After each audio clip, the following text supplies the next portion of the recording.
É uma pergunta muito importante porque as pessoas têm que se dar conta que esse protocolo não nasceu pronto, ou seja, ele foi sendo desenvolvido lenta e progressivamente a partir de 2002, né? Então, à medida que esse protocolo foi sendo aperfeiçoado, naturalmente a eficácia dele foi aumentando gradativamente. Justamente esse é o motivo do aperfeiçoamento de um protocolo de tratamento. O protocolo, as doses foram sendo cada vez maiores, as doses empregadas foram cada vez maiores, e houve um grande salto em termos de dose empregada diariamente a partir de 2012. Então, a partir de 2012, o protocolo ficou muito parecido com o que é aplicado atualmente. Nos primeiros 10 anos, de 2010 a 2012, nós passamos por uma fase em que nós estivemos desenvolvendo o protocolo muito lentamente, porque, claro, como todo médico tem, nós tínhamos uma cautela muito grande com o uso de vitamina D. Em doses mais altas do que aquelas que eram tradicionalmente aconselhadas.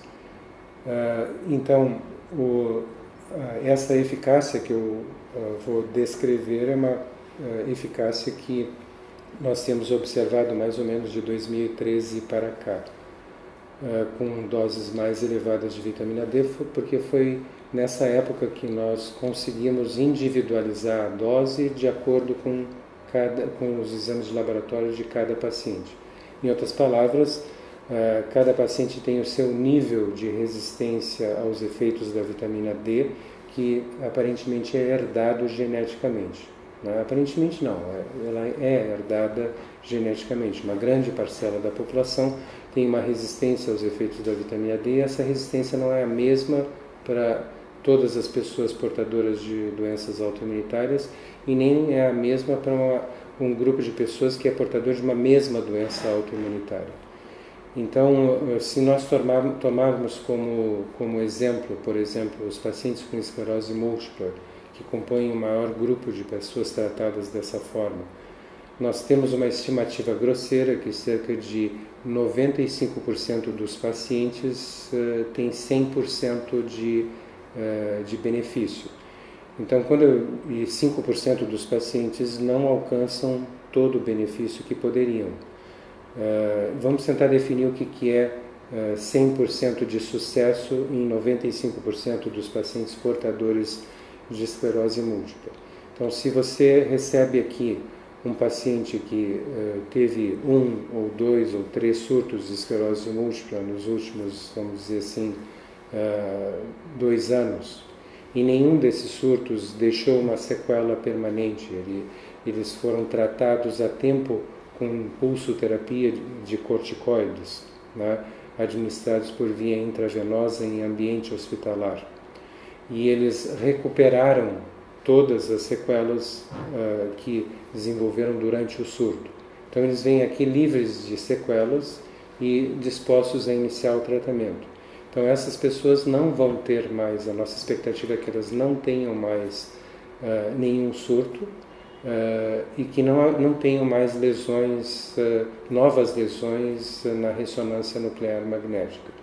Então esse é um dos tipos de casos que nós chamamos de 100% de resposta.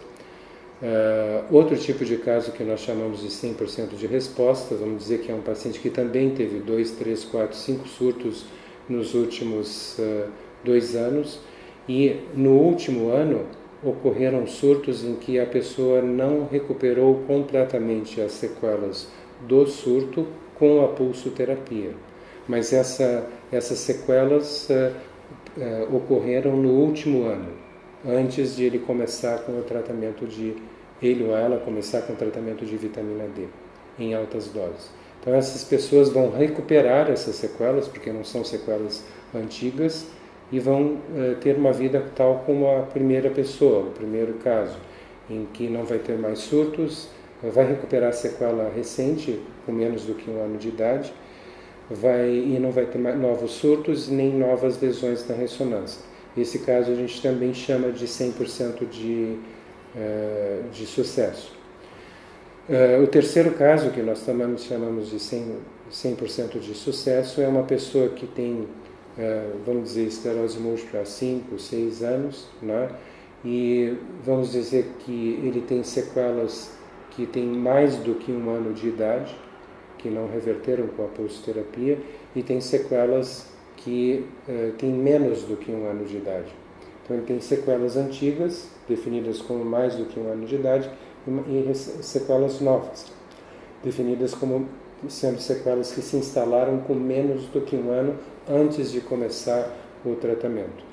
Então essas pessoas elas vão recuperar sequelas mais recentes, com menos do que 1 ano de evolução, e não vão ter novas sequelas, mas é possível que elas mantenham as sequelas antigas que têm mais do que 1 ano, que se instalaram há mais do que 1 ano. Então, esses 3 casos são chamados de 100% de resposta. Aí você também tem, por outro lado, cerca de 5% dos pacientes que permanecem tendo a atividade do tratamento, apesar de terem atingido as doses máximas que nós podemos administrar de vitamina D. Não seria de se esperar diferente, porque eu não acredito que um dia na história da medicina vai existir algum tipo de tratamento que tenha 100% de sucesso em 100% dos pacientes. Então, o que nós estamos fazendo desde 2013 até agora é tentar identificar em que esses 5% são diferentes dos outros 95%. E até agora nós identificamos 5 fatores que estão associados a um efeito incompleto do tratamento da vitamina D. Não é que eles não tenham benefício algum, que esses 5% não tenham benefício algum, mas eles ainda permanecem com a atividade da doença, apesar de essa atividade ter sido reduzida com o tratamento. Então, nesses 5% dos pacientes, nós identificamos como principal fator associado a um sucesso incompleto do tratamento o problema emocional, né? Então, são pessoas que sustentam um elevado nível de irritabilidade ou um elevado nível de depressão, menos frequentemente mantém um elevado nível de medo ou de verdadeiro pavor da doença, né? Então, nessas pessoas, esse tem sido o principal fator que está associado a um efeito apenas parcial do tratamento. Mas outros fatores que têm sido associados é o uso de banhos excessivamente quentes. Isso a gente vê predominantemente em mulheres que têm esse hábito desde a infância, mas ocasionalmente nós encontramos isso em homens também. Nós temos encontrado a persistência do hábito de tabagismo, né, do cigarro, e parece que o grau de insucesso também está dependendo do número de cigarros que essas pessoas fumam por dia. Nós temos encontrado como causa associada, ou fator associado, possivelmente causa, do insucesso ou do sucesso parcial do tratamento, nós temos encontrado o uso frequente de bebida alcoólica. E, finalmente, um outro fator que tem sido encontrado são infecções, em geral urinárias, de repetição em pessoas que já vêm aqui no estágio avançado de doença da esclerose múltipla e com bexiga neurogênica, principalmente aquela do tipo de retenção. Então a gente tem combatido essas causas e já tem avisado os pacientes que o fator emocional tem que ser equacionado, tem que ser combatido, tem que haver uma mudança de atitude da pessoa frente aos problemas que ela enfrenta na vida e em relação à própria doença, né, para que ela consiga o efeito total do tratamento. Todos esses fatores, então, são enumerados aos pacientes por ocasião da primeira consulta. 2 pontinhos que eu queria explorar daí. O senhor falou mais de esclerose múltipla. As outras doenças autoimunes também estão inclusas nessa estatística, assim, do sucesso tão grande como 95%? E outra coisa é que o senhor falou que geralmente lesões com até 1 ano ou sequelas de 1 ano, 2 anos para trás são mais fáceis de recuperar. Mas ainda assim, eu já vi casos de pessoas que recuperaram lesões bem mais antigas, né? Pessoas que disseram que estavam sem andar há 7 anos e voltaram a andar assim. Então, por mais que seja menos garantido, é uma possibilidade. Eu queria que o senhor falasse isso. Sim, quando nós dizemos assim que existe uma linha de tempo de 1 ano, né, a gente tem uma segurança de que as sequelas com menos do que 1 ano de tratamento vão reverter com o tratamento, né? Repetindo, nós temos uma segurança bastante grande de que as sequelas neurológicas que a pessoa portadora de esclerose múltipla desenvolveu e que são sequelas que se instalaram há menos do que 1 ano, contado a partir do início do tratamento para trás, né, é que essas sequelas devem desaparecer progressivamente. Não é que as sequelas mais antigas não possam desaparecer, mas se elas desaparecerem vai ser um desaparecimento mais lento e progressivo e nós vamos ter menos certeza de que elas vão desaparecer. Isso, na realidade, acompanha também o que nós vemos na ressonância nuclear magnética. Então, as lesões que têm menos do que 1 ano de evolução, elas são lesões que nós esperamos que desapareça, talvez até com 1 ou 2 anos de tratamento. Realmente existe um processo de remielinização e que é um efeito também desse hormônio esteroide, erradamente conhecido como vitamina D. Ele tem efeito de remielinizar lesões recentes, ou seja, lesões com menos do que 1 ano de tratamento. Mas sim, nós temos visto casos de pessoas que têm lesões mais antigas do que 1 ano e elas recuperarem pelo menos em parte, as sequelas que se instalaram há mais do que 1 ano a partir do início do tratamento com a vitamina D. Quanto às outras doenças, por exemplo, se você pegar considerar uma pessoa com artrite reumatoide, né? Tem pessoas que têm deformidades articulares, algumas com deformidades articulares severas. Tem pessoas que vêm começar o tratamento com a articulação praticamente já destruída por 20 anos de evolução da artrite reumatoide. Então você não espera que essas deformidades articulares, que a vitamina D venha reconstruir a articulação que foi parcial ou totalmente destruída pela artrite reumatoide. E a limitação funcional de uma articulação que foi danificada, severamente danificada, ela também vai persistir. Você espera que a doença, quanto mais recente, quanto menos anos de evolução ela tiver, menos deformidade articular essa pessoa vai ter e se ela não tiver nenhuma deformidade articular, apenas um processo inflamatório presente, mas sem lesões destrutivas, sem ter atingido destruição parcial ou total da articulação, você espera que essa artrite reumatoide, que os sintomas venham a desaparecer completamente. Então, isso tem que ser considerado doença a doença e caso a caso e tempo de evolução.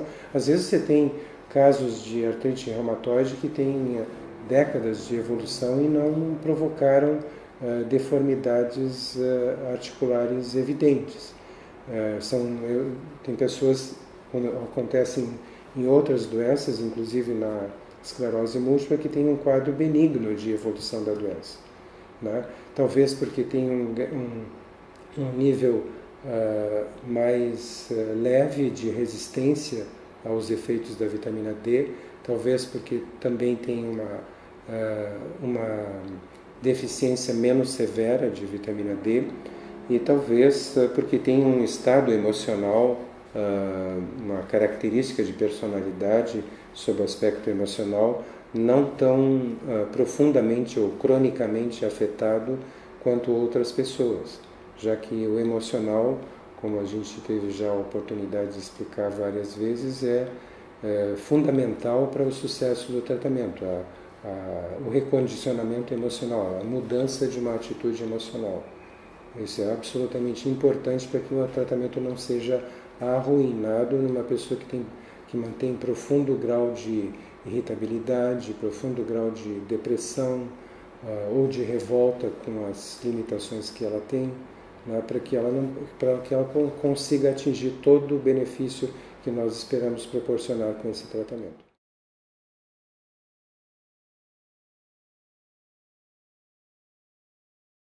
Essa parte emocional tem sido muito enfatizada até como parte do tratamento. É muito eloquente você perceber ou receber dados de literatura já publicados por diversos autores, mostrando que 85% dos surtos da esclerose múltipla, da forma surto-remissiva, são precedidos por eventos de vida estressantes, né, que em geral ocorreram dentro dos 45 dias, do período de 45 dias que precedeu os sintomas do surto, né? Então isso é muito eloquente, né? E extremamente elucidativo, exemplificador, enfatizador da importância desse fator emocional. Por que isso acontece? Porque isso acontece é uma coisa pouco conhecida, mas eu duvido que exista um único paciente portador de doença autoimunitária que não tenha percebido que toda vez que passa por um período de estresse emocional, ele identifique a exacerbação da doença, a piora dos sintomas da doença. Então, uma pessoa com artrite reumatoide passa por um período de problemas, seja profissionais, de origem profissional ou familiar ou afetiva, e ela nota a piora das dores articulares, o ressurgimento do processo inflamatório articular. Então, nós temos tentado entender isso e tentado passar para os pacientes uma ideia de como isso se processa, né? E é fácil você perceber que ao longo das gerações ou ao longo da evolução das espécies, né, sempre que vamos considerar, por exemplo, um dos nossos antepassados na pré-história. Imagine que essa pessoa está, eu tenho dito para os pacientes, atravessando o Vale dos Leões, né? Então ele sabe, segura a lança fortemente e sabe, está sob altíssimo nível de tensão emocional, porque ele sabe que ele pode ser atacado pelo predador a qualquer momento, né? Então é fácil imaginar que se ele for atacado pelo predador e conseguir sobreviver, ele vai ter provavelmente ferimentos que vão infeccionar, né? E é fácil entender que ao longo das gerações, o nosso organismo desenvolveu um sistema de alerta ao sistema imunológico. Ou seja, se você está com um nível muito alto de tensão emocional, se repete aquela situação em que o sistema, diversas substâncias de natureza humoral são liberadas na circulação em decorrência desse estresse emocional, e elas atuam sobre o sistema imunológico como uma espécie de alarme sendo ligado.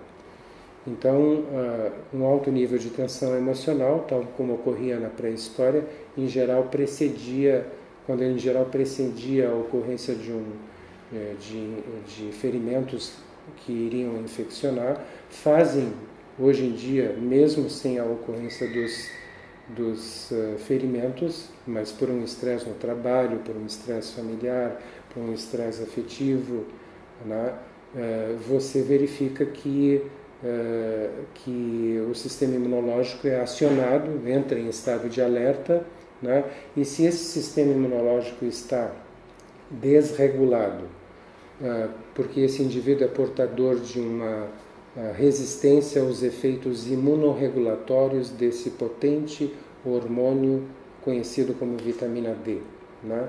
Se ele tem uma resistência e, além disso, pode ter também deficiência de vitamina D por baixa exposição solar, então você pode imaginar que você vai ligar ou acionar um sistema imunológico, colocar em ação um sistema imunológico que está desregulado, e desregulado ele pode atacar o próprio organismo. Então você consegue entender por que esse estresse emocional, via de regra, precede a reativação ou exacerbação de qualquer doença autoimunitária. Uma pessoa portadora de psoríase, por exemplo, sabe que quando passa por estresse, imediatamente a psoríase, ou quase que imediatamente a psoríase piora. As lesões psoriáticas pioram. Então isso é uma coisa muito clara, e nós procuramos colocar esses exemplos e mostrar, por exemplo, imagine que você tem um carro estacionado no meio-fio da calçada, que tem uma grande folga na direção. Enquanto ele está estacionado, ele não provoca problema algum, né? Imagine que esse carro representa o seu sistema imunológico. Ele não está ativado pelo estresse, você não ligou a ignição.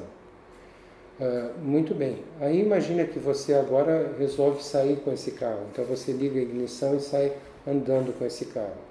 Como ele tem uma grande folga na direção, você tem dificuldade de manter o controle da linha que esse carro deve seguir, e aí ele sobe em cima da calçada, ele atropela pessoas, ele vai para a contramão, bate em outros carros. Então você imagina que um sistema imunológico desregulado, ao ser acionado, ao entrar em ação pelo seu estresse emocional, ele vai provocar danos ao seu organismo que ele não provocaria se ele estivesse adequadamente regulado por uma dose adequada de vitamina D que compensasse o grau de resistência que essa pessoa tem aos efeitos imunomoduladores da vitamina D. Quanto à questão do trabalho desse pesquisador chamado George Wieland, né, ele se dedicou não a doenças autoimunitárias, mas mais a capacidade cognitiva que, via de regra, costuma acontecer num grande percentual de pessoas à medida que elas vão envelhecendo, né? Por exemplo, se você considera, ele se dedicou à questão cognitiva mesmo, a perda da capacidade de raciocínio, de memória, de linguagem, de abstração, de compreensão, que as pessoas, muitas pessoas, não todas, mas a partir de uma determinada idade, um número crescente de pessoas vai desenvolvendo. E ele, na realidade, herdou um trabalho inicial que outros pesquisadores da Universidade da Harvard, no departamento de psiquiatria, estavam executando, acompanhando pessoas e caracterizando o perfil psicológico, o comportamento emocional de centenas de pessoas a partir de uma determinada idade, né? Chegou um determinado momento em que esses pesquisadores que estavam acompanhando essas pessoas, eles se aposentaram, e esse pesquisador então retomou esse trabalho, George Wieland, como diretor de pesquisas do Departamento de Psiquiatria da Universidade da Harvard, e tentou correlacionar o tipo de comportamento emocional, o perfil emocional das pessoas, com a ocorrência de demência, de perda dessas capacidades nobres do sistema nervoso, do cérebro, a partir dos 80 anos de idade, né? Então ele conseguiu demonstrar, talvez então fazendo e completando um dos estudos que foi um dos mais longos da história da medicina, ele conseguiu correlacionar o comportamento emocional com o risco de perder a capacidade cognitiva, de evoluir para um estado de demência. Então ele demonstrou que as pessoas que, ao enfrentarem os seus problemas do dia a dia, elas mantêm as suas emoções sobre um determinado controle, um nível de controle, não se deixam abalar terrivelmente pelos problemas que enfrentam no seu dia a dia, aceitam que de vez em quando vão ocorrer problemas e E alguns desses problemas, por mais que ele tenha feito para resolver o problema, fazendo tudo que estivesse ao seu alcance, com boa vontade, procurando fazer tudo bem feito para atingir a solução do problema, né, alguns desses problemas eventualmente vão se revelar como problemas que não têm solução, que não está ao alcance daquela pessoa resolver esse problema. Então essas pessoas que não se deixam abalar por isso, aceitam, entenderam que isso faz parte de uma vida normal, de você enfrentar problemas que eventualmente não têm solução, mas a maioria deles depende de você, mas de vez em quando alguns não dependem de você e não têm solução. Então essas pessoas, ao aceitarem isso sem sofrimento, né, essas pessoas que têm esse perfil emocional, essas pessoas têm praticamente um passaporte garantido para cruzar os 80 anos de idade sem perda de função cognitiva, né? Sem essa perda dessas funções nobres do sistema do cérebro que eu mencionei.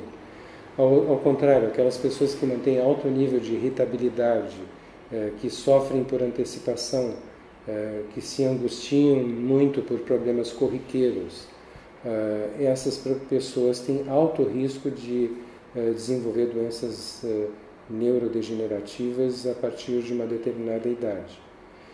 Nós temos observado, completando ainda o trabalho desse pesquisador, ele separou aquele grupo de pessoas que tinham cruzado os 80 anos de idade, pelo menos mantendo uma função cognitiva que já tinham antes dessa idade, que tinham quando adultos jovens, né?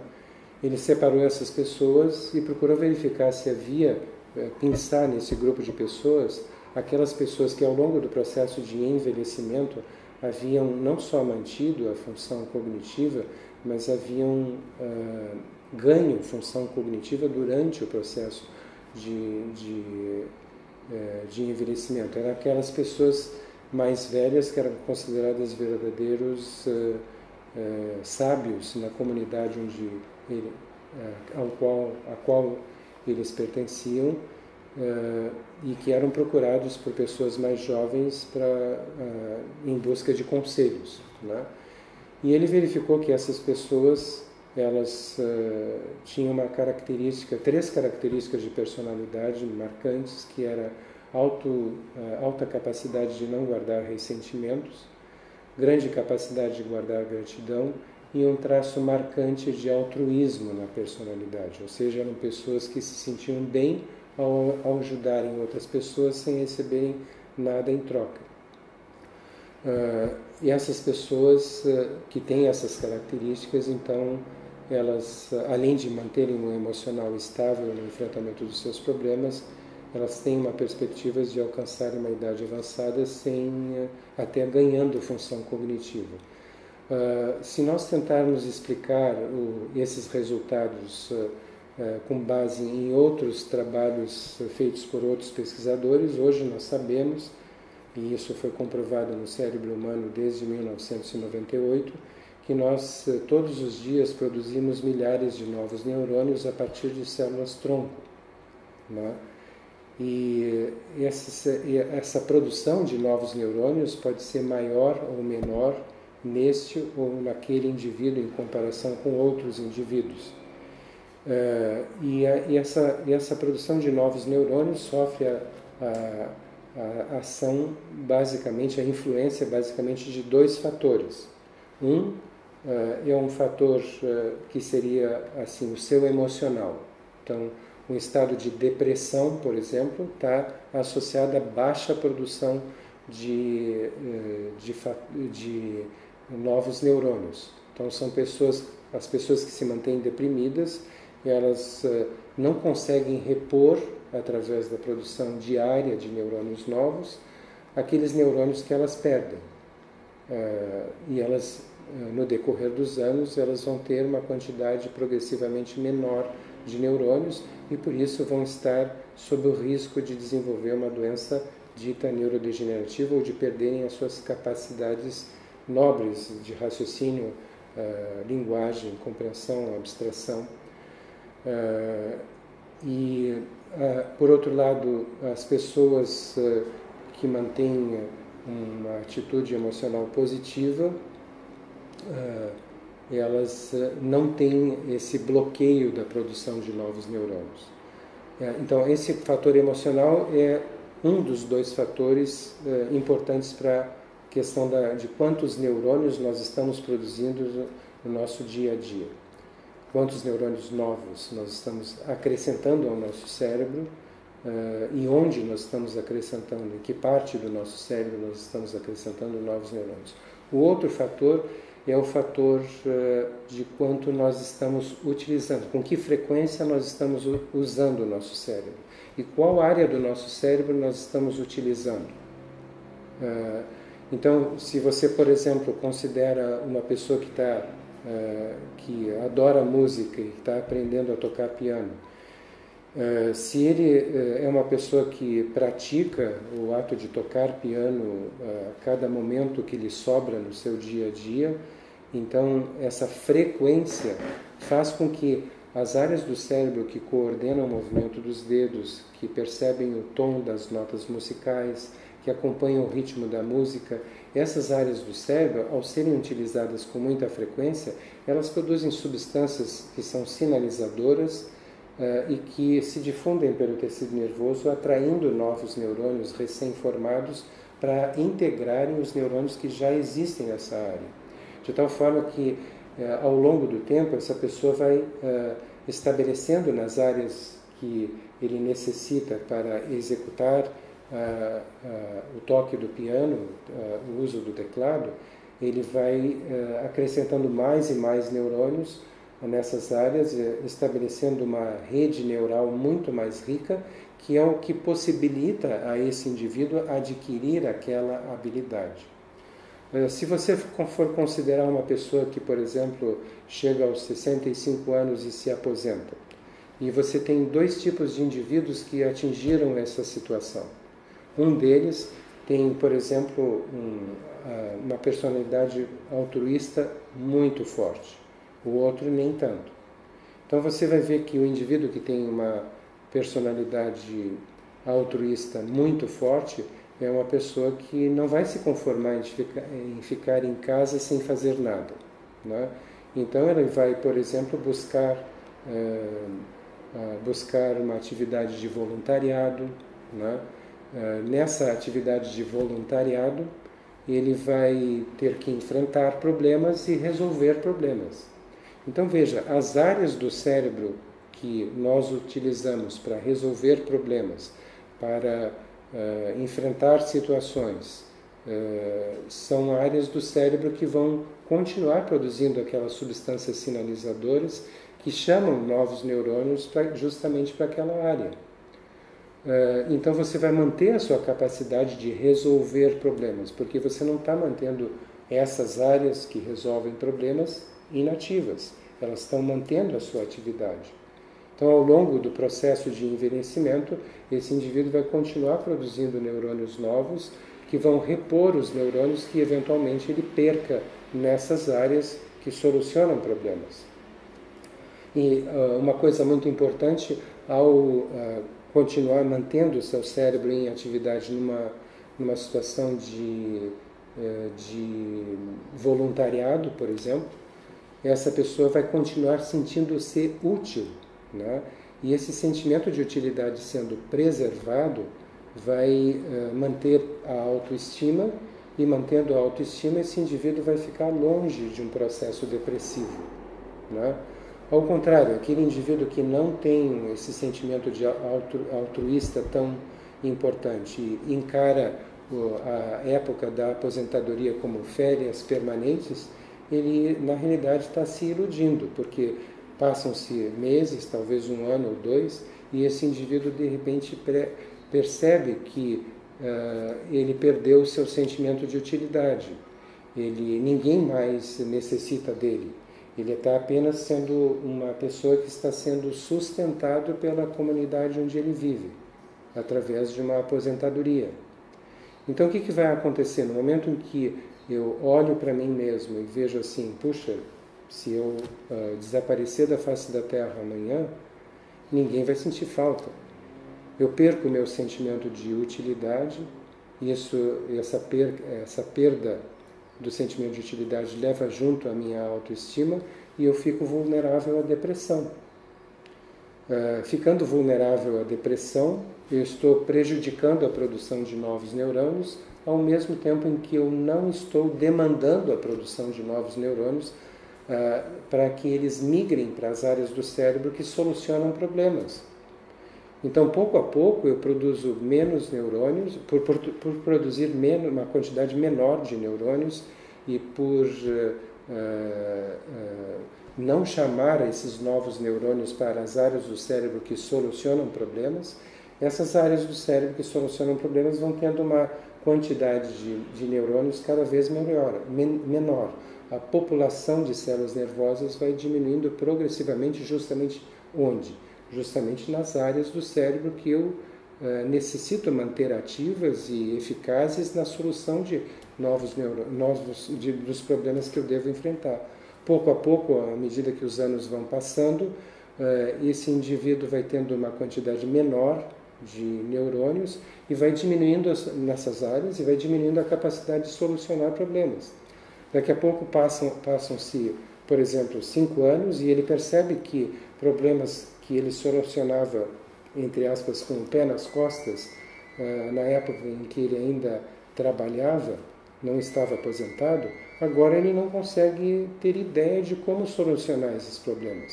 E o que começa a acontecer? Ele começa a ter receio, medo, pavor de que ele venha a desenvolver demência, doença de Alzheimer. E aí você acrescenta mais um fator emocional que vai contribuir ainda mais para a inibição da produção de novos neurônios. Ou seja, o medo da perda de funções cognitivas vai fazer com que esse indivíduo venha de fato a acelerar a perda dessas funções, levando a um ciclo vicioso que de fato pode levar esse indivíduo a um estado de demência. Né? Então, esse é uma forma que a gente tem de explicar os resultados desse pesquisador da Harvard, George Wayland, em que ele demonstrou que as pessoas que se mantêm ativas, e justamente por ter esse traço marcante de altruísmo na personalidade, mantém o cérebro ativo na solução de novos problemas que se defrontam nessa atividade de voluntariado.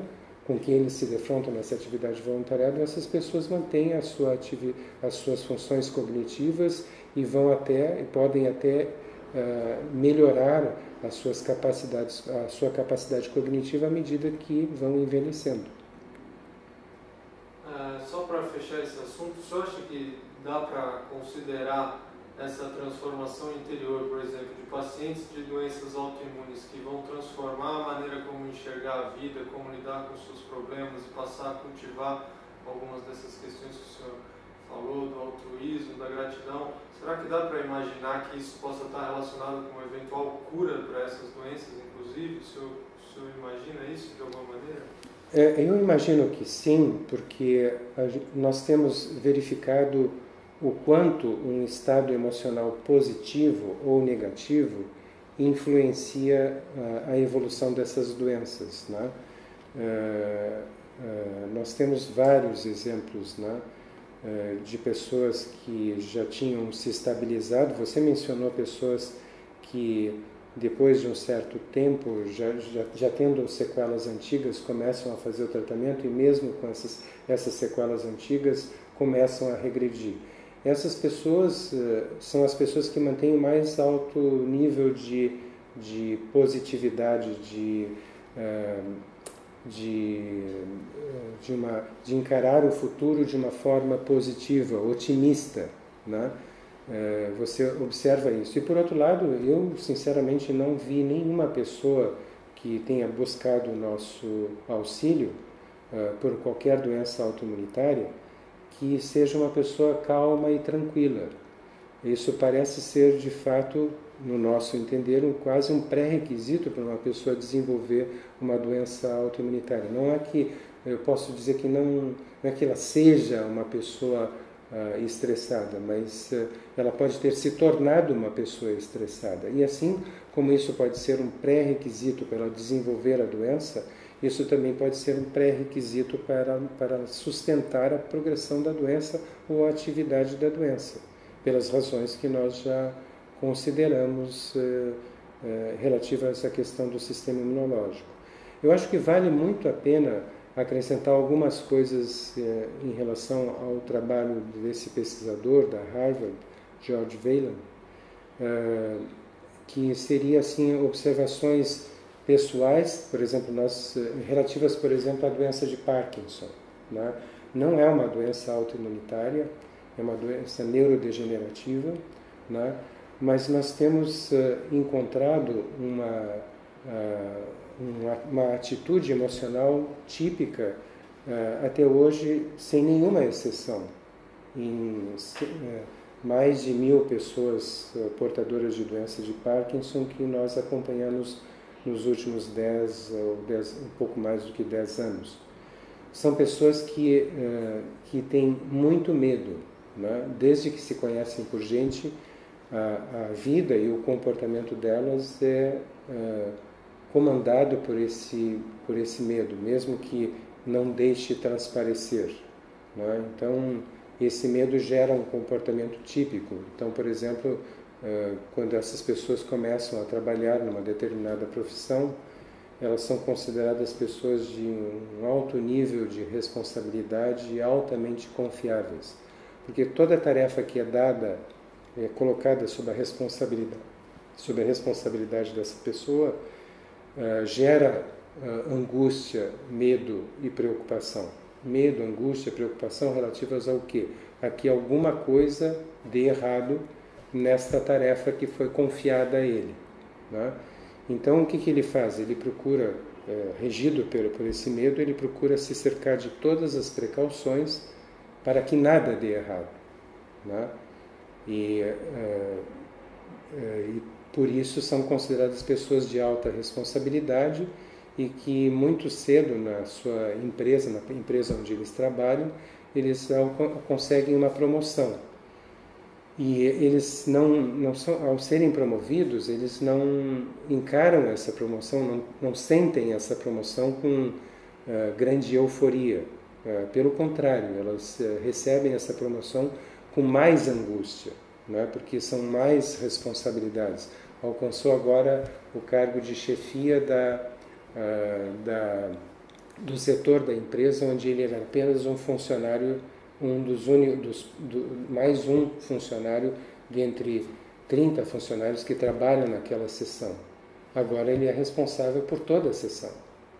E aí o que acontece? Ele tem um nível maior de responsabilidade que gera um nível maior de angústia e ele vai fazer de tudo para que todos os funcionários que trabalham sob seu comando façam o serviço, o trabalho daquela seção com todo o nível de responsabilidade que ele faria se estivesse no lugar do funcionário. E o que acontece é que passa-se um ano e pouco, e o dono da empresa vê aquela seção trabalhando, os funcionários daquela seção trabalhando como elementos de uma orquestra, né? O que ele faz? Ele pega esse indivíduo que agora é chefe da seção e promove, diz ele, não, agora você vai ser chefe do departamento. Essa pessoa recebe isso com mais angústia ainda, né? Mas ele nunca nega, né? Porque também nunca nega uma promoção, porque sempre existe também o receio de que ele venha, quanto mais ganho ele tenha, do seu ponto de vista financeiro, mais ele se sente seguro para dar suporte financeiro à sua família, né? Então ele não consegue negar uma nova promoção. Ele aceita, mas aceita com mais angústia, porque essa nova promoção requer mais responsabilidades que vão ficar ao seu encargo. Agora ele não tem apenas os 30 funcionários da seção, agora eles têm 3.000 funcionários do departamento. E aí o que vai acontecer? Ele vai fazer serão, vai trabalhar até altas horas, vai ir na empresa no final de semana, porque nada pode dar errado. Ou seja, ele vai vivendo a vida dele com grande angústia. chega uma determinada época da vida dele em que esse indivíduo enfrenta um problema muito, muito maior do que ele normalmente enfrentou ao longo da vida. E o que vai acontecer é que substâncias tóxicas que são produzidas por esse estado de angústia passam a ser produzidas numa quantidade muito maior. E eles acabam afetando justamente porque justamente pelo fato de que essas toxinas são derivadas da dopamina, as toxinas provocadas por esse sentimento de angústia são derivadas da dopamina. A mais conhecida delas é uma substância chamada salsolinol. Essas neurotoxinas vão afetar justamente as áreas onde a dopamina é produzida no nosso cérebro. A dopamina é um neurotransmissor produzido em determinadas áreas do cérebro. Então, são essas áreas que vão ser mais afetadas por essas neurotoxinas. E o que acontece? Essa pessoa vai lenta e gradualmente desenvolver os mesmos sintomas que uma pessoa que sofre uma situação de alto risco de vida súbito, por exemplo, quase foi atropelado por um trem. Aí fica numa situação de estar paralisado de medo, tremendo de medo e muitas vezes urina na roupa, né? Então essas expressões, paralisado de medo, tremendo de medo, se urinou de medo, né? Em uma situação como essa, quase foi atropelado por um trem, são justamente as mesmas manifestações que ocorrem no Parkinson, mas de uma forma insidiosa, não súbita e transitória, como uma pessoa que quase foi atropelada pelo trem.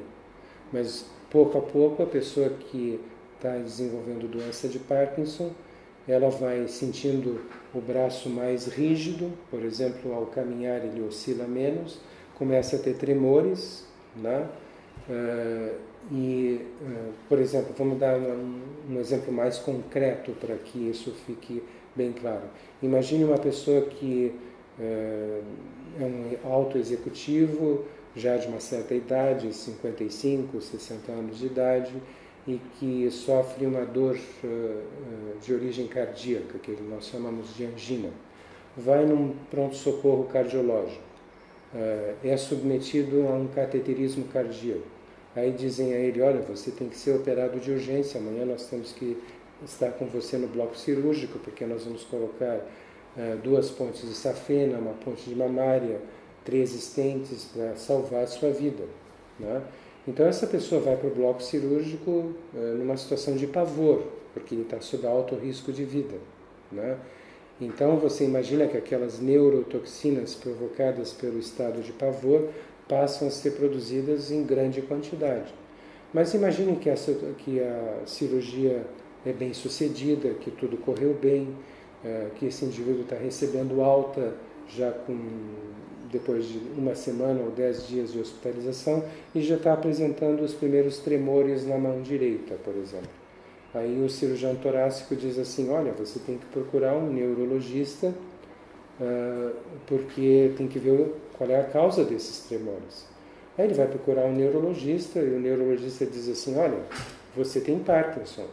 E Parkinson é considerada uma doença neurodegenerativa, progressiva, potencialmente incapacitante, que não tem cura e que só tem tratamento paliativo.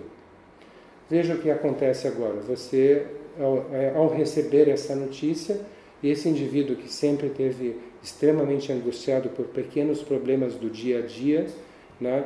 Nesse indivíduo agora você plantou o terror na alma dessa pessoa, né? E aí você estabelece um ciclo vicioso, em que a pessoa que desenvolveu a doença do medo agora está com medo da doença do medo. Em outras palavras, disseram para ele que ele tem uma doença neurodegenerativa que não tem cura, ele está agora apavorado. Ele está apavorado e o que os pacientes dizem com pavor do que de ficarem dependentes até para suas necessidades diárias. E isso gera o quê? A produção de uma quantidade maior daquelas mesmas neurotoxinas que geraram os primeiros sintomas da doença, Então essa quantidade maior faz com que esse indivíduo piore das manifestações do Parkinson, porque ele expõe aquelas mesmas regiões do cérebro a uma concentração maior de neurotoxinas, e ele acaba então piorando da doença de Parkinson. E quando ele piora da doença de Parkinson, ele fica ainda mais apavorado, ele piora dos sintomas, produz mais neurotoxinas, fechando um ciclo vicioso que faz com que essa profecia de que se trata de uma doença que é neurodegenerativa, progressiva, potencialmente incapacitante, que só tem tratamento paliativo, que não tem cura, faz com que essa profecia se autossustente, né? E faz com que essa pessoa vá progressivamente piorando ao longo dos anos. Nós temos conversado muito com os pacientes com doença de Parkinson. Nós temos percebido que aquelas pessoas que retiram, que conseguem desenvolver uma certa até indignação consigo mesmas, de saberem que elas é que estão provocando essa doença, né? E retiram a força dessa indignação, a força necessária para mudar o seu comportamento psicológico, o seu comportamento emocional, passando a ser pessoas mais serenas, tranquilas no enfrentamento dos seus problemas, né? Nós verificamos que essas pessoas experimentam regressão dos sintomas da doença de Parkinson. E dependendo do estágio onde elas se encontram, elas podem até ficar com mínimas manifestações do Parkinson ou quase nenhuma manifestação, ou nenhuma mesma manifestação, sem a necessidade do uso das medicações paliativas que são tradicionalmente administradas pela doença de Parkinson. Então, nós dizemos para o paciente assim, a solução do problema está na sua mão. Eu gostaria que estivesse na minha mão, mas está na sua mão e requer que você aprenda uma lição de vida que não aprendeu ao longo de toda a sua vida, ao longo de décadas da sua existência, de 60 anos de existência, em que você não aprendeu a enfrentar os seus problemas com tranquilidade, com serenidade, né?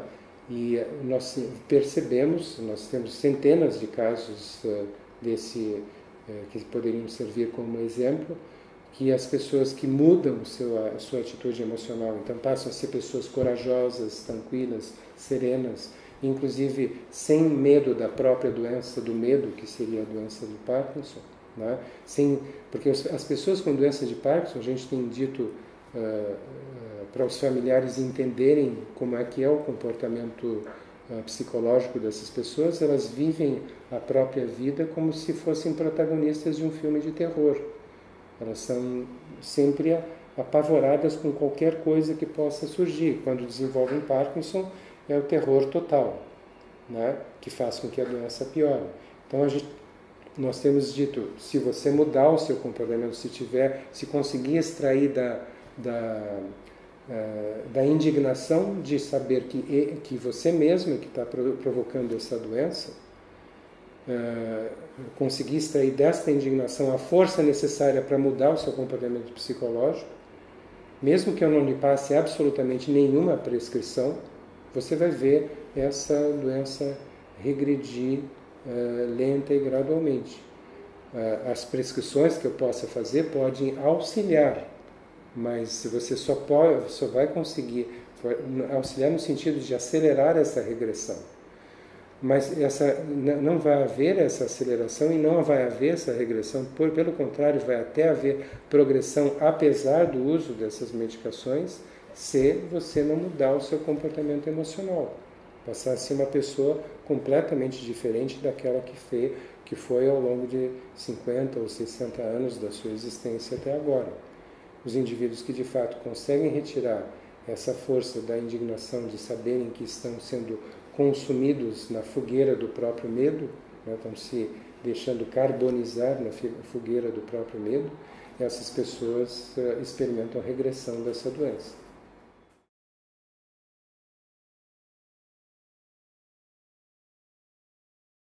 Eu considero essa pergunta assim talvez uma das mais, se não a mais importante de todas que você fez, né? Porque ele tem um alcance social e até para o futuro do país como um todo incalculável, eu considero incalculável, né?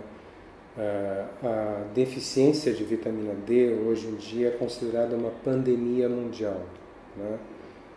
Para você ter uma ideia, se estima que no inverno, numa cidade urbana como São Paulo, né, num ambiente urbano como a cidade de São Paulo, quase 80% da população é deficiente em vitamina D, né? E em cidades situadas no hemisfério norte ou no hemisfério sul, quanto mais distante da linha do Equador, pior é essa situação. Essa pandemia mundial piora ao ponto de você ter cerca de 99% da população deficiente em vitamina D no inverno dessas regiões. Se estima que apenas um em cada 10 pessoas no mundo não tenham deficiência de vitamina D. E é muito importante você perceber que esse é um hormônio esteroide que tem funções de extrema importância no cérebro, tanto do adulto, mas principalmente do cérebro em desenvolvimento, né? Ou seja, no cérebro do feto e no cérebro da criança. Então, você sabe, hoje em dia sabe, por situações que ocorreram, por incidentes históricos que ocorreram, que a deficiência de vitamina D durante a gestação provoca o nascimento de crianças autistas, né? E nunca houve tantas crianças autistas quanto nós estamos vendo no mundo atual. É interessante saber que em uma determinada época, se não me engano, no início da década de 90, houve uma guerra civil na Somália, que ainda hoje perpetua suas consequências, e nós sabemos que as guerras que ocorrem em países da África, via de regra, são guerras genocidas, em que uma etnia procura dizimar as outras etnias para se tornar hegemônica naquele país. Então houve uma guerra civil na Somália, e o que aconteceu é que milhares de pessoas fugiram daquele país naquela época e foram aceitas como refugiados em algumas cidades do mundo. Uma das cidades que aceitou um dos maiores números uma quantidade maior de refugiados foi Estocolmo, na Suécia. Então eles formaram uma comunidade somali em Estocolmo, na Suécia. Pouco tempo depois da formação dessa comunidade de refugiados, os médicos suecos começaram a perceber uma verdadeira epidemia de nascimento de crianças com autismo na comunidade somali de Estocolmo. E os médicos suecos literalmente viraram do avesso em termos de exames laboratoriais as gestantes da comunidade somali para saber por que elas estavam dando à luz a crianças que desenvolviam características autistas, né? E a única coisa que eles encontraram foi níveis praticamente indetectáveis de vitamina D. Então, esse foi o primeiro incidente, foi um incidente que chamou a atenção dos pesquisadores da área da vitamina D para a grande, fundamental importância da vitamina D no desenvolvimento do cérebro da criança. Então, isso se tornou um problema sério no mundo inteiro atualmente, né? O que aconteceu naquela comunidade somali, né? Hoje, os pesquisadores aceitam como verdade constatada e demonstrada cientificamente que todos nós somos descendentes do negro africano, né? E que, à medida que o homem migrou do ambiente da África com grande exposição, abundante exposição solar, né? E se instalou em uma área mais distante do Equador, passou a ocorrer um processo de seleção natural, em que as crianças que nasciam com uma alta pigmentação na pele, elas não conseguiam produzir a quantidade de vitamina D por exposição solar que era necessária para que mantivessem a sua saúde, para que não desenvolvessem, por exemplo, como a vitamina D é fundamental para o sistema imunológico, elas morriam por infecções na infância, ou por doenças autoimunitárias na infância, ou por cânceres, porque a falta de vitamina D provoca câncer. Existem mais de 500 mil de publicações a respeito do papel desse hormônio esteroide na prevenção de câncer. E, infelizmente, não existe praticamente nenhuma menção no livro do oncologista, mas existe mais de 500 mil de publicações a respeito do papel da vitamina D na prevenção de câncer. Ou seja, aquelas crianças que nasciam já na população localizada já um pouco distante da linha do Equador, mantendo alta pigmentação da pele, elas não chegavam à idade adulta, elas morriam por diversas doenças na infância. Ao contrário, aquelas crianças que, ao nascerem, apresentavam uma mutação que havia clareado a pele, essas crianças conseguiam absorver a radiação solar mais rarefeita daquela região para conseguirem produzir a quantidade suficiente de vitamina D para manter a sua saúde, para evitarem todas essas doenças que eu mencionei e outras ainda, né? Então elas chegavam à idade, elas conseguiam atingir a idade adulta e passavam seus genes para a geração futura, né? E o que acontecia? À medida que o tempo havia passado, havia um clareamento da pele em toda aquela população. Tendo havido esse clareamento da pele, esses indivíduos conseguiam migrar para uma área ainda mais distante da linha do Equador. E de novo se repetia o mesmo processo de seleção natural. Aquelas crianças que nasciam com um clareamento ainda maior da pele, elas conseguiam atingir a idade adulta e passavam seus genes para a geração futura, ao contrário do que acontecia com as crianças que mantinham uma pigmentação ainda excessiva para aquela disponibilidade de radiação solar que ocorria naquela região. Então, se você, por exemplo, observar o que acontece na Europa, você olha para o sul da Itália, para a área da Calábria, para a ilha da Sardenha, você encontra lá pessoas com pigmentação de pele bastante evidente. À medida que você vai subindo em direção ao Círculo Polar Ártico, né, você vai encontrando populações com pele cada vez mais claras. Você chega na Escandinávia, na Islândia, e você encontra apenas pessoas loiras, de olho azul, pele extremamente clara, porque isso foi uma adaptação que aconteceu ao longo das gerações, aconteceu ao longo dos milênios, né, que fizeram com que essas pessoas conseguissem sobreviver naquela região com baixa radiação solar, graças ao clareamento da pele que permitia a penetração dos raios solares e a produção de quantidades razoáveis de vitamina D. Então essas pessoas conseguiam se adaptar. O clareamento da pele foi uma adaptação do homem a áreas mais distantes da linha do Equador, né? E agora você pega isso que eu lhe contei e coloca a situação das pessoas que subitamente migraram, pulando anos de adaptação, né? Migraram para a área perto do Círculo Polar Ártico e passaram a viver em Estocolmo, com uma grande pigmentação da pele. Então, pessoas que não estavam habituadas ao frio daquela região, então tinham dificuldade de se expor ao frio, né?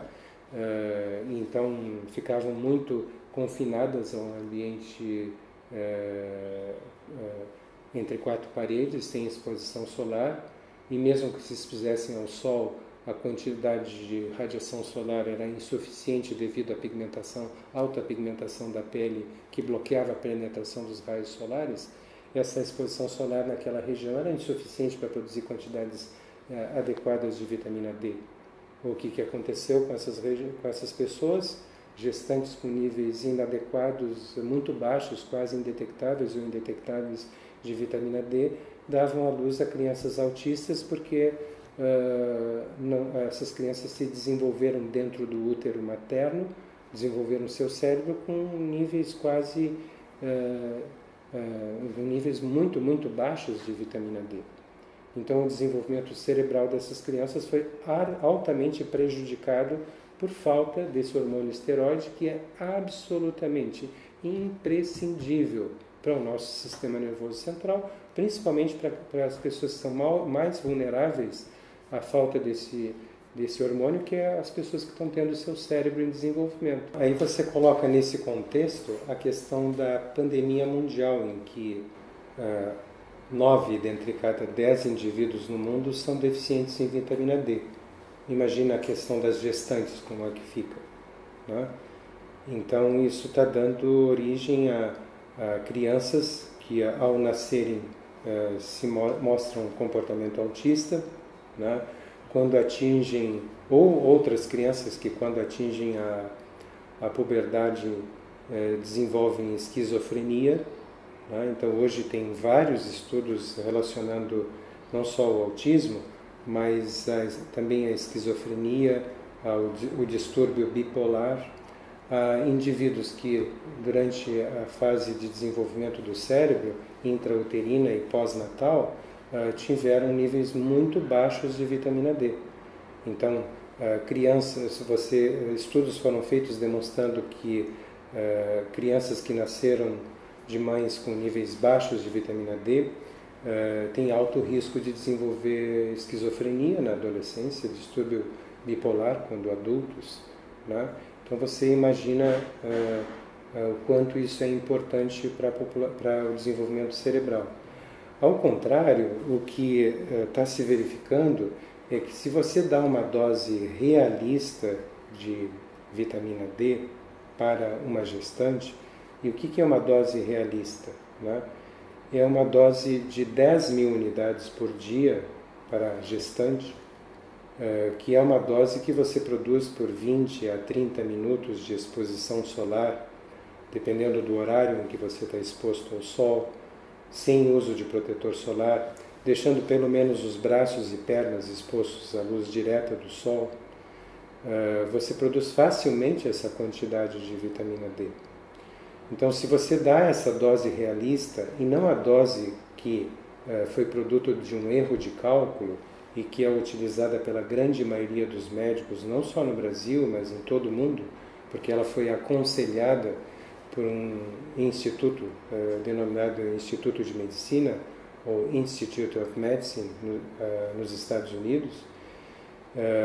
E essa dose que foi aconselhada, que foi aconselhada como 600 unidades por dia, é hoje demonstrada como sendo uma dose absolutamente insuficiente para tirar qualquer indivíduo da deficiência de vitamina D. Utilizando os mesmos dados que foram usados na década passada pelo Instituto de Medicina, ou Institute of Medicine, se você preferir, já 2 publicações feitas por pesquisadores da área de vitamina D altamente qualificados demonstraram que isso foi um produto de um erro de cálculo e que a dose mínima que deveria ter sido aconselhada para tirar o indivíduo adulto da deficiência deveria ser de 7.000 unidades e provavelmente, idealmente, 10.000 unidades. Então, na realidade, o que está acontecendo? Em decorrência desse erro de cálculo, os médicos em todo o mundo estão administrando para as gestantes, inclusive aqui no Brasil, doses baixíssimas de vitamina D. E o que eles fazem? Eles não medem, os médicos que administram a dose diária recomendada, eles não medem os níveis de vitamina D. Eles aplicam a lógica e dizem assim, se foi recomendada, se a dose internacionalmente recomendada é de 600 unidades, esse meu paciente tem que estar com uma dose, com um nível normal de vitamina D. Então, para que eu vou pedir um exame de laboratório para confirmar se eu estou usando a dose recomendada? E aí ele não vai nunca saber que o seu paciente continua deficiente em vitamina D. Mesmo que passe meses tomando essa dose diária de 600 unidades, vai continuar deficiente em vitamina D. E agora, em publicações que surgiram no final de 2014 e no início de 2015, está demonstrado que isso foi um produto de erro de cálculo. Ou seja, em decorrência desse erro de cálculo, você tem uma quantidade enorme de crianças nascendo em todo o mundo com autismo e desenvolvendo autismo. E depois, mais tarde, desenvolvendo esquizofrenia. Então, você imagina o quanto de sofrimento isso está se impondo à população em decorrência desse erro de cálculo.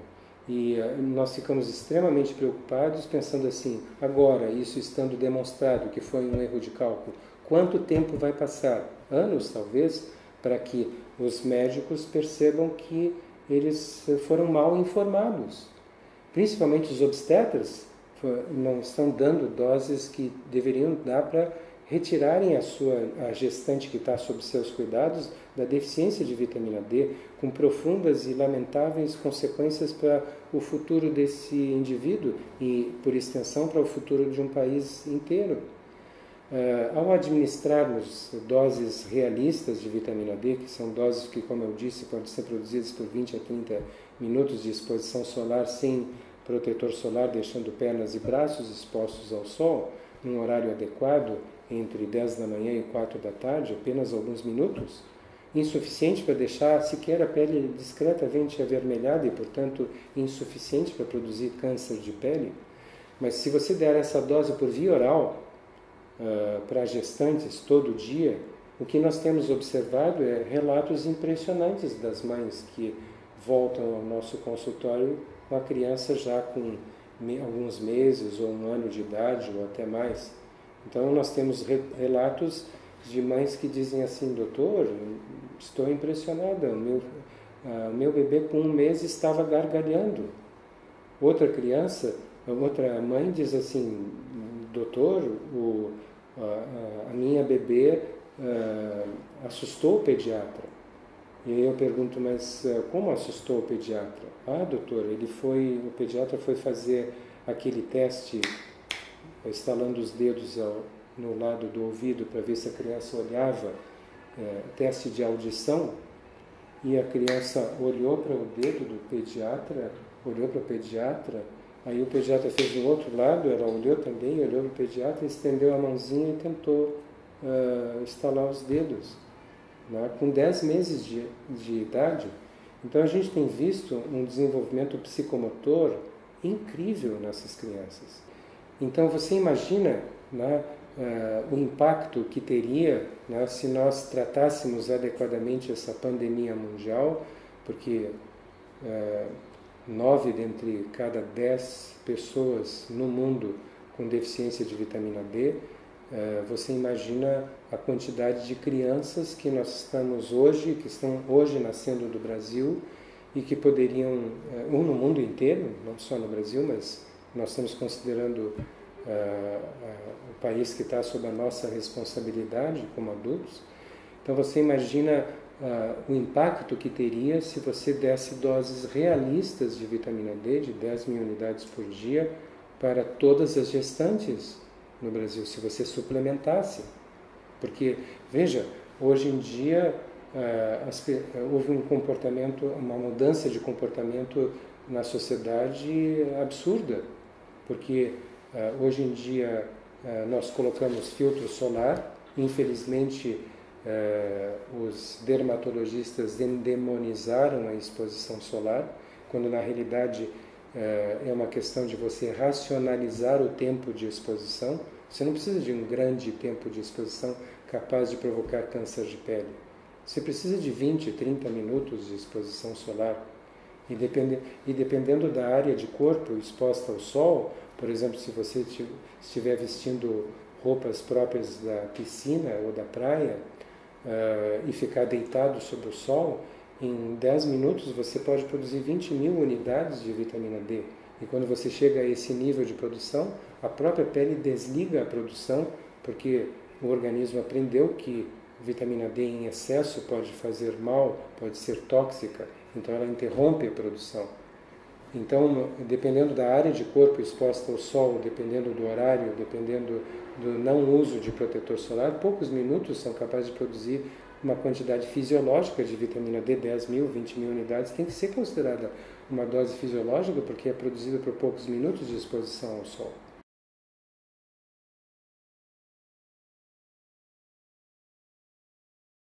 Uma primeira pergunta aqui sobre a possibilidade de redução das doses no futuro, que as pessoas querem saber se em algum momento a dose pode diminuir para 10.000 unidades e elas continuarem mantendo só com isso e continuar tendo resultados semelhantes aos que estão tendo agora com altas doses. Querem saber se essa é uma possibilidade, acho que o senhor já comentou sobre essa possibilidade em algum momento, mas elas querem saber se isso está acontecendo já, e qual que é a chance real de que isso aconteça para todas as doenças autoimunes. Isso é uma pergunta da Nathalie, da Rosane, Juliana Leixo. Isso é uma pergunta frequente de todos os pacientes, tá? Às vezes até fazem essa pergunta na primeira consulta, se o tratamento é para sempre, né? E aí nós respondemos de uma forma transparente, né? É possível que no futuro a gente possa reduzir as doses de vitamina D para as doses que todos os indivíduos adultos deveriam tomar, tal como 10.000 unidades por dia. O grande problema ainda é que nós não temos um critério para a redução da dose com segurança. Então, vamos dizer, se a gente der um exemplo, talvez fique mais claro. Se você comparar, por exemplo, uma doença autoimunitária com uma vacinação, certo? A primeira crise da doença autoimunitária, o primeiro sinal de ataque do sistema imunológico contra o nosso próprio organismo, pode ser comparado com uma vacina. Então, é como se o seu organismo houvesse sido vacinado, por exemplo, no caso da esclerose múltipla, contra a bainha de mielina, né? Muito bem. Então, compare essa situação com uma vacina que você toma, por exemplo, porque você tem que viajar para uma determinada região do planeta que tem uma determinada doença endêmica, que não tem no lugar onde você mora. Então, antes de viajar, você tem que ser vacinado para poder viajar. Muito bem. Então, imagina que você é vacinado, vai para aquela região, lá você fica, quem sabe, 2, 3 meses, e aí você volta para o local onde você mora e imagine que passam-se aí 5 anos, né? E aí, depois de 5 anos, você tem que voltar àquela região. Você olha a sua carteira de vacinação e percebe que, de acordo com ela, aquela vacina perdeu validade. Você precisa tomar um reforço da vacina para então sim poder viajar. Muito bem. Então, se você comparar a vacina errada, que seria o primeiro ataque do sistema imunológico contra o próprio organismo, se você comparar isso considerar isso uma vacinação errada, né? Que considera a bainha de mielina como inimiga e passa a atacar a bainha de mielina. No momento que você tem um novo surto da doença, porque você passou por um estresse emocional, aquele surto funciona como se fosse um reforço da vacina. Então, quanto mais surtos você tem, mais reforços da vacina você está fazendo. Mais fixada na memória do seu sistema imunológico está ou se torna a ideia de que a bainha de mielina é inimiga. Muito bem. Imagine que você começa a tomar doses elevadas de vitamina D.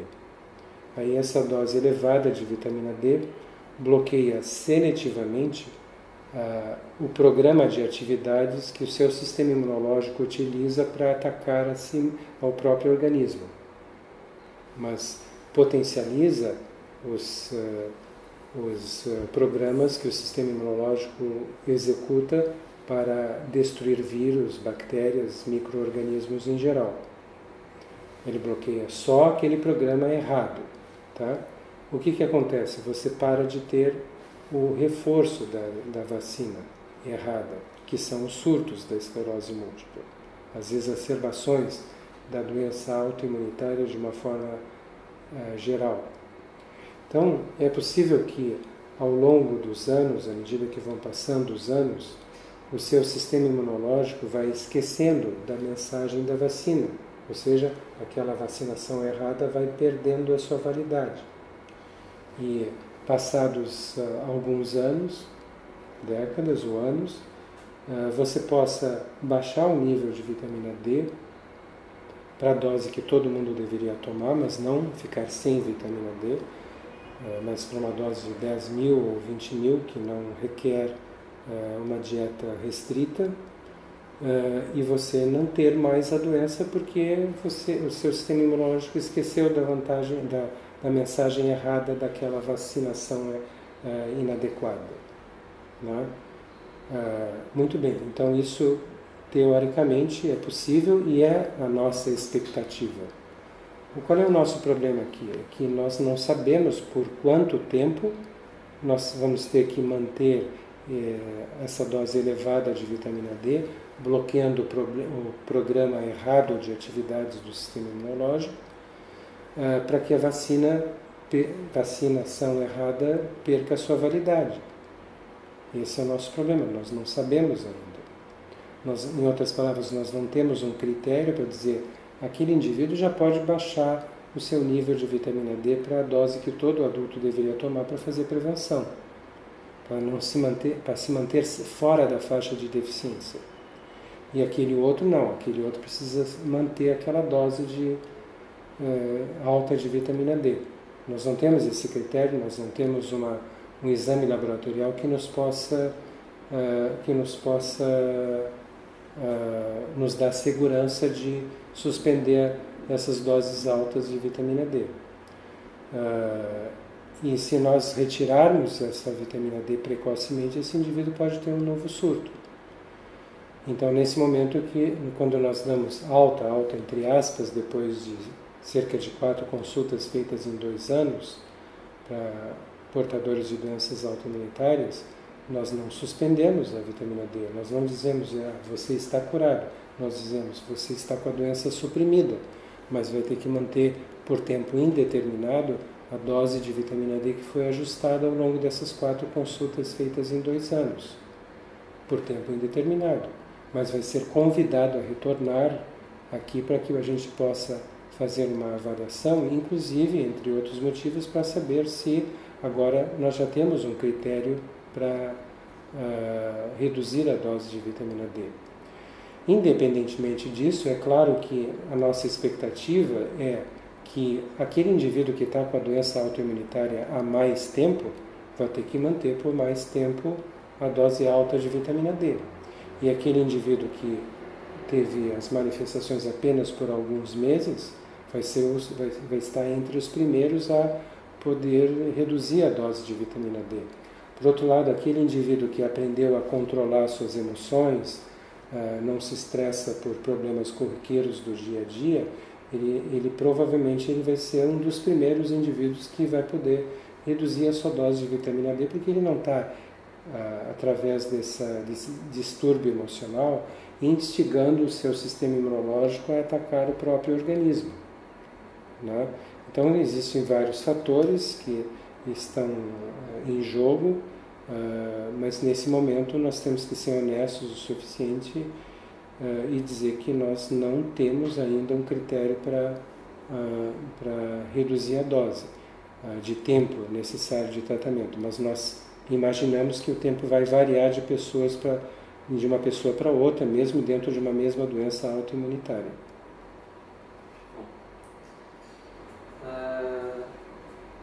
O Rafael Souza pergunta se existe algum relato de caso ou estudo retrospectivo sobre os pacientes em andamento, e se será publicado em alguma revista ou congresso. Sim, vai ser publicado, está sendo confeccionado o relato de casos com a descrição do protocolo, né? É importante que as pessoas, os profissionais da área de saúde e os próprios pacientes entendam que esse protocolo foi desenvolvido ao longo de 13 anos e nós, por uma questão de responsabilidade, nós não podíamos publicar esse protocolo parcialmente, sem ter segurança de todos os avisos e precauções possíveis que nós deveríamos já embutir no relato inicial.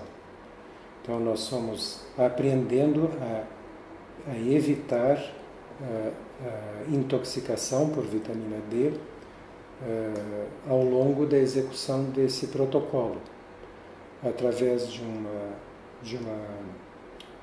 um acompanhamento clínico e laboratorial desses pacientes. Então, nós não podíamos fornecer uma informação parcial que poderia, justamente por ser parcial, gerar casos de intoxicação que fizessem com que as pessoas, os profissionais médicos, viessem, no final das contas, a rejeitar o tratamento proposto.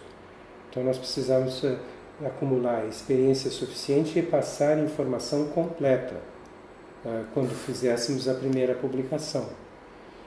E essa publicação já está sendo confeccionada agora, porque nós julgamos que nós já atingimos esse grau de segurança ao ponto de aconselhar adequadamente outros médicos a como proceder corretamente para a execução séria, responsável do uso de altas doses de vitamina D.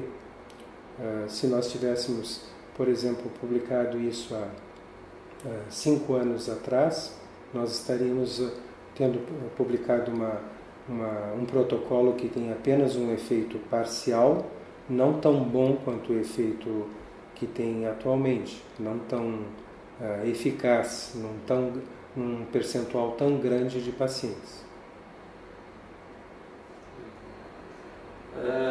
O Milos da Croácia pergunta se tem alguma base de dados com quantos pacientes estão seguindo esse tratamento ou estão seguindo o protocolo, algum tipo de estatística, se vocês aqui na clínica têm isso, porque ele vê muitos depoimentos na internet, mas queria saber de dados mais concretos, assim, em números. Se nós considerarmos todas as doenças autoimunitárias, né, nós imaginamos que a clínica, ao longo de todos esses anos, tem acompanhado considerando todos os médicos que trabalham na clínica, tem acompanhado cerca de 3.500 a 4.000 pacientes. Né? No entanto, nós treinamos cerca de 15 médicos para atuarem fora da cidade de São Paulo, em outros estados, na grande maioria deles, né, para deixar esse tratamento acessível a pessoas que não precisem se deslocar por longas distâncias para virem a São Paulo. Né? E esses médicos que foram treinados estão atendendo centenas de pessoas. Mais recentemente, nós começamos a treinar médicos que vêm do exterior. Né? Então, nós temos médicos que estão executando esse tratamento na Itália, em Portugal, na Croácia, no Canadá, e brevemente nós vamos ter também um médico que vai executar esse tratamento na Espanha. Então a tendência é que esse tratamento vá se espalhando ao redor do mundo e o benefício que ele tem provocado para os pacientes, tem proporcionado aos pacientes portadores de doença autoimunitária, vá se estendendo a um número cada vez maior de pacientes. Mas a gente pode, respondendo mais diretamente à pergunta, dizer que são milhares de pacientes. Nós não temos uma noção precisa de quantos já foram atendidos, porque tem médicos que acabaram de fazer um estágio de treinamento. Tem outros médicos que já estão há 2, 3 anos aplicando esse protocolo em outras cidades. Tem médicos que já não conseguem mais atender em outra cidade, já tem a sua agenda fechada, não conseguem atender novos casos porque estão no limite da sua capacidade de trabalho. Então, na medida que nos sobra tempo, e o tempo não tem nos sobrado, mas a gente tem forçado nesse sentido, nós estamos treinando outros médicos para trabalharem fora do estado de São Paulo, fora da cidade de São Paulo e até mesmo fora do país.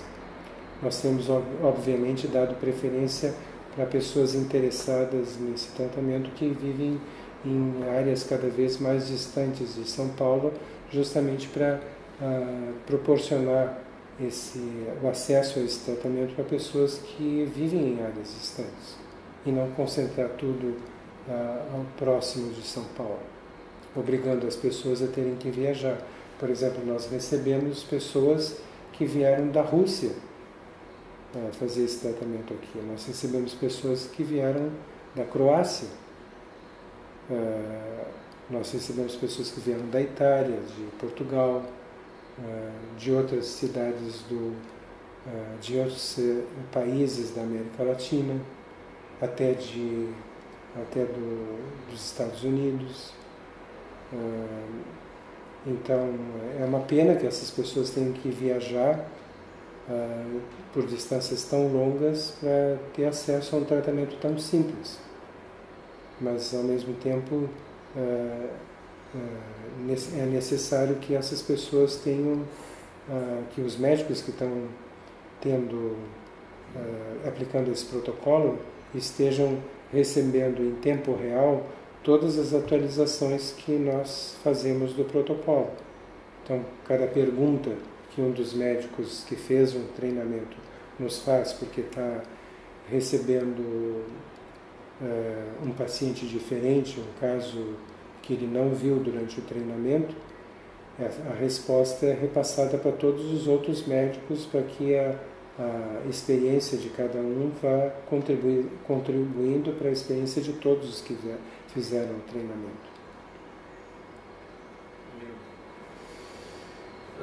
Tem uma pergunta da Viviane Valadares e da Adriana Bianchi. Gostaria de perguntar ao Dr. Cícero como cuidar da saúde dos ossos seguindo o tratamento com altas doses, como deve ser o equilíbrio entre o P1N1 e o CTX, acho que são 2 exames, né, que o senhor pede, dos que fazem o tratamento com essa dose alta, e se a vitamina K2 ajuda na possibilidade de perda óssea ao reduzir a ingestão ao reduzir a absorção do cálcio. Na realidade, a questão se refere à dose de vitamina D que você emprega, né? Se você desse uma dose fisiológica, como 10.000 unidades, a vitamina D ela proporcionaria apenas contribuiria para a deposição de cálcio nos ossos. Depois tem uma variação de doses que nós utilizamos, cuja toxicidade é evitada pela dieta, pela restrição de cálcio na dieta. Então, se evita o excesso de cálcio provocado pelo estímulo que essas doses mais altas provocam sobre a absorção de cálcio dos alimentos. Então, assim, a gente restringe a quantidade de cálcio para evitar o excesso de absorção.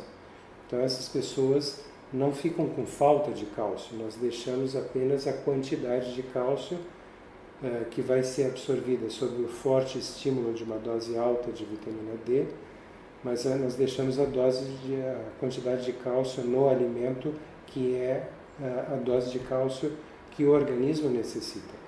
O problema é que essa dose maior de vitamina D, cuja toxicidade é prevenida, impedida pela dieta, ela, ao mesmo tempo, ela estimula o depósito de cálcio nos ossos e, ao mesmo tempo, estimula a retirada de cálcio dos ossos. Ela faz as duas coisas ao mesmo tempo. Então, nós sabemos hoje que nós precisamos evitar que os indivíduos, ao tomarem doses altas de vitamina D, estejam mais perdendo cálcio do que ganhando cálcio nos ossos. Nós precisamos favorecer o depósito de cálcio nos ossos. E aí nós temos apenas duas possibilidades para executar, para atingir esse objetivo. Se o indivíduo estiver se mantendo sedentário, nós sabemos que esse indivíduo vai perder cálcio nos ossos. Ou seja, o efeito da vitamina D vai ser predominante no sentido de retirar cálcio dos ossos, apesar de também estar estimulando o ganho de cálcio, ela vai perder mais do que vai depositar cálcio nos ossos. Então a tendência é o indivíduo desenvolver osteopenia e depois osteoporose se nós não fizermos nada. Então, nós temos duas alternativas para evitar esse efeito colateral. Uma alternativa é a seguinte: a pessoa tem que fazer atividade física aeróbica, se possível diariamente. Que nível de atividade física aeróbica? Nós precisamos que essa pessoa caminhe 30 minutos de uma caminhada rápida, não confortável, não uma caminhada simples, confortável, como se fosse um passeio, mas uma caminhada rápida, mas respeitando o limite de condicionamento físico dessa pessoa. Que essa caminhada dure 30 minutos e que ocorra no mínimo 5 vezes por semana, idealmente todos os dias. Então, se isso for feito, quando você faz essa atividade física aeróbica, a sua glândula tireoide produz maior quantidade de um hormônio chamado calcitonina, que bloqueia a saída de cálcio do seu osso. Então, a vitamina D consegue, então, colocar cálcio no seu osso, mas não consegue retirar o cálcio devido ao efeito da calcitonina produzida pela atividade física aeróbica. A outra possibilidade que nós temos é o uso de drogas produzidas pela indústria farmacêutica, que são chamadas de bifosfonatos, né? Então essas drogas são usadas somente em indivíduos que não têm condição de fazer atividade física aeróbica. Por exemplo, eu posso ter um indivíduo que tem esclerose múltipla e que tem perda de força nas pernas, como uma sequela antiga. Então eu não posso pedir para esse indivíduo fazer essa atividade de caminhada rápida ao longo de 30 minutos. Então eu vou ter que usar um bifosfonato. Você pode ter um indivíduo que tem artrite reumatoide e que, por exemplo, a artrite reumatoide tem afetado os tornozelos ou os joelhos. Então eu não posso pedir para esse indivíduo fazer atividade física, caminhar rapidamente, porque eu vou submeter uma articulação que pode até ter alguma deformidade a um nível de desgaste que vai provocar dor nesse indivíduo. Então, nesses indivíduos a gente tem que usar o bifosfonato, mas é claro que a nossa preferência, sempre que for possível, é para a atividade física aeróbica, porque isso tem diversos efeitos benéficos para o organismo e não só para a questão óssea. Inclusive, hoje se sabe que a atividade física aeróbica é um grande estímulo para a atividade física aeróbica regular, é um grande estímulo para a produção de novos neurônios no nosso cérebro. Então ela até previne doenças neurodegenerativas. Então, por todas essas razões, a gente dá preferência à atividade física aeróbica. Complementando essa pergunta, né? Se por um acaso você toma uma dose muito superior a esta que nós utilizamos por acidente, por exemplo, por erro de manipulação de vitamina D, você pode passar para um nível de vitamina D que está fora dos nossos parâmetros, mas por acidente, em que o indivíduo vai se intoxicar por vitamina D devido à quantidade de cálcio que ele libera rapidamente dos seus ossos. Apesar de manter a dieta, ele vai se intoxicar por causa disso. Nós hoje temos, inclusive, na descrição do protocolo como evitar e como que combater quando isso acontece. Mas o nosso grande ênfase é no sentido de que os pacientes necessariamente eles têm que fazer uso de vitamina D obtida em uma fonte confiável. Eles não podem correr o risco de obter vitamina D em qualquer farmácia de manipulação que esteja próxima à residência deles, porque pode acontecer de haver erro na manipulação e esse indivíduo receber ou uma vitamina D que já perdeu a validade ou uma vitamina D em quantidade excessiva. E quando erros ocorrem, esses erros ocorrem não por 2 vezes, mas às vezes é fornecida uma concentração que é 10, 100 ou 1000 vezes superior àquela que foi prescrita. Quanto à questão da vitamina K2, ela tem se mostrado, e nós abandonamos isso porque ela tem se mostrado absolutamente ineficaz em evitar a perda de massa óssea que pode ocorrer com doses elevadas de vitamina D. Então você só tem 2 opções. Ou você pode fazer atividade aeróbica, e nós estamos nos referindo, como eu disse, a 30 minutos de caminhada rápida, respeitando o condicionamento físico 5 a 7 vezes por semana, ou você usa essas medicações chamadas no seu conjunto de bifosfonatos, a vitamina K2, pelo menos para as doses, altas doses que nós temos utilizado, se mostrou absolutamente ineficaz em evitar a perda de massa óssea, perda de cálcio nos ossos. O senhor falou sobre farmácia de manipulação, tem uma pergunta do Rafael Souza perguntando qual que é o critério para escolher as farmácias, se existe algum selo de qualidade para que os pacientes possam procurar e quem é que avalia as farmácias indicadas nos estados fora de São Paulo. Então, na realidade, o que nós fizemos, nós temos a ideia assim, de que se você procurar fazer vitamina D numa farmácia escolhida aleatoriamente, 90% talvez de chances de que nada aconteça de errado, né? Mas nós não podemos nos permitir 10% de risco. Então o que nós começamos a fazer? Nós começamos a trabalhar com um grupo de farmácias e selecionamos aquelas farmácias que nós vimos através dos exames de laboratório em que o exame de laboratório confirmava que a vitamina D que estava sendo prescrita era aquela que o paciente estava de fato tomando. Então, não é que nós proibimos longe disso de o paciente fazer em qualquer farmácia, mas nós explicamos de uma forma transparente. Essas farmácias foram testadas pelo uso de vários pacientes, pela observação dos exames laboratoriais de vários pacientes. Então, se o paciente se intoxicar com vitamina D, é problema para ele e problema para nós, porque nós vamos ter que ajudar. Não vamos poder virar as costas para essa pessoa, a gente vai poder ajudar. Mas nós somos seres humanos também, nós somos sobrecarregados de trabalho. Então a gente não pode deixar de dizer assim, olha, nós estamos lhe dando essa lista de farmácias que até agora os pacientes usaram e não nos deram nenhum problema. Alternativamente, você pode comprar, mesmo do exterior, através do seu cartão de crédito, vitamina D industrializada. Basta que não seja o que nós estamos querendo é que seja uma fonte segura, que nós possamos confiar na vitamina D, porque ela é a alma do tratamento. Então, se você tomar dose excessiva, para nós isso representa risco de intoxicação.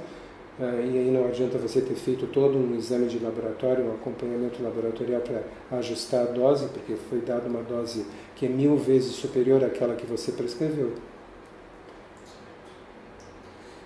Então não existe um controle, um selo de qualidade, a gente apenas dá várias alternativas confiáveis, de fontes confiáveis de vitamina D. Tem uma pergunta que é sabido que altas doses de vitamina D deprimem o magnésio sérico. O Dr. Cícero usa o magnésio no seu tratamento, porém a dose usada tem sido suficiente para coibir essa ação? O Dr. Cícero tem atentado para esse detalhe? Sim, justamente por isso nós associamos o magnésio Entre outras coisas, nós associamos o magnésio, né, para evitar efeitos colaterais da vitamina D. Magnésio e cálcio são antagonistas. Então, nós suplementamos o magnésio justamente para evitar esse efeito colateral. E a dose que nós usamos tem sido suficiente para evitar qualquer problema nesse sentido. Tem a pergunta da Doris, que fala que ela teve um problema com uma interação medicamentosa em que a vitamina D, ela não estava produzindo, absorvendo vitamina D o suficiente, né? Não estava tendo os efeitos por conta desse medicamento. E aí ela pergunta se tem alguns medicamentos que são classicamente atrapalham. Isso é um dado de literatura médica, né, de publicações. Nós sabemos que antagonizam os efeitos ou depletam a quantidade de vitamina D do seu organismo, ou prejudicam o metabolismo da vitamina D, drogas que pertencem à classe dos anticonvulsivantes, né, e também os corticoides. Então, na medida do possível, quando isso é possível, nós, à medida que atingimos os níveis adequados de vitamina D, nós procuramos, se não é necessário mais usar nenhuma dessas drogas, nós retiramos essas drogas, porque a doença autoimunitária, por exemplo, já não necessita mais, já está tão suprimida, completamente suprimida, e não necessita mais de corticoide, que inclusive depleta o cálcio dos ossos. Tem essa pergunta sobre a eficácia da EM nos casos em que a eficácia do tratamento nos casos que a esclerose múltipla já está na fase progressiva, primária ou secundária. E além disso, sobre o uso da biotina em altas doses para as formas progressivas, algumas pessoas estão vendo algumas informações sobre isso. Eu não li a respeito disso, acho que eu vou precisar primeiro ler, mas eu não tenho experiência sobre isso, da biotina. Eu fiquei de ler sobre isso, me deram um artigo, mas eu estou tão atolado de coisas para fazer que eu não consegui mexer. E a vitamina D em altas doses para esclerose múltipla progressiva? A esclerose múltipla progressiva tem sido tratada adequadamente com vitamina D em altas doses. O problema é que essas pessoas são portadoras de alta irritabilidade ou depressão e às vezes eles não conseguem controlar o seu efeito.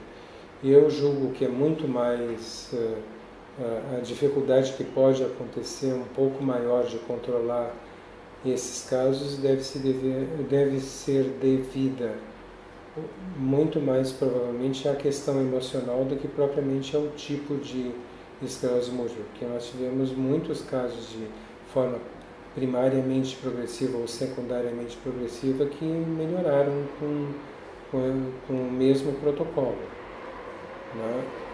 Então eu não creio que em si a forma primariamente progressiva ou secundariamente progressiva seja por si mesma mais resistente. O que eu acho que pode estar acontecendo é que essas formas estão associadas a um nível sustentado de distúrbio emocional, seja no sentido da irritabilidade incontrolável ou da depressão. E isso, e não a forma da doença, que torna essas pessoas mais difíceis de serem tratadas ou com uma resposta não tão boa quanto as outras, né? Certo.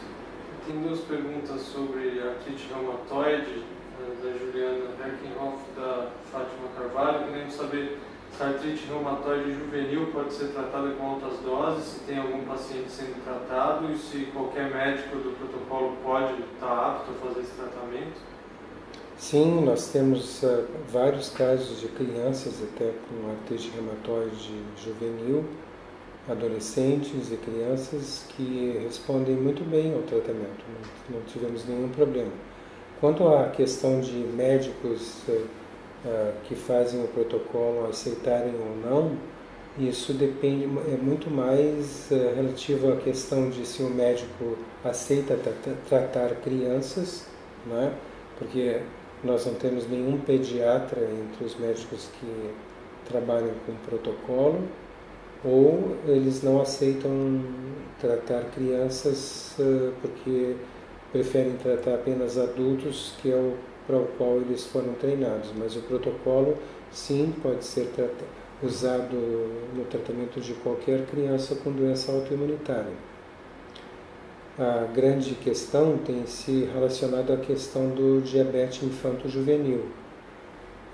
Nós não temos tido a possibilidade de acompanhar com esse tratamento crianças com diabetes infanto-juvenil, principalmente porque essas crianças estão sob acompanhamento com um endocrinologista pediátrico, né? E no momento que o endocrinologista pediátrico recebe a notícia dos pais de que a criança está ou vai começar a tomar vitamina D em altas doses, o endocrinologista diz: então eu vou sair fora não vou mais acompanhar o seu filho. E como eu, particularmente, isso eu acho que se estende aos outros médicos, que há vários, pelo menos dos outros médicos que estão fazendo tratamento com altas doses de vitamina D, não temos tempo de assumir a parte do endocrinologista, né? Nós não temos tempo disponível para dedicar o nível de cuidado que essas crianças com diabetes infanto-juvenil necessitam para ajuste de dose de insulina. Então a gente tem sido impossibilitado, porque os pais se veem na contingência de escolher entre dar doses altas de vitamina D ou continuar com o seu endocrinologista, fazendo o tratamento tradicional. Então, via de regra, o que tem acontecido é que os pais acabam desistindo do tratamento porque essa é uma condição que o endocrinologista impõe, que eles têm que desistir do tratamento para continuar com o acompanhamento endocrinológico. Então, no diabetes infanto-juvenil, nós não temos tido experiência suficiente para dizer qual o total potencial que esse tratamento poderia proporcionar a essas crianças. Idealmente, quando a criança está no início do quadro de diabetes infanto-juvenil, seria um momento adequado para iniciar esse tratamento.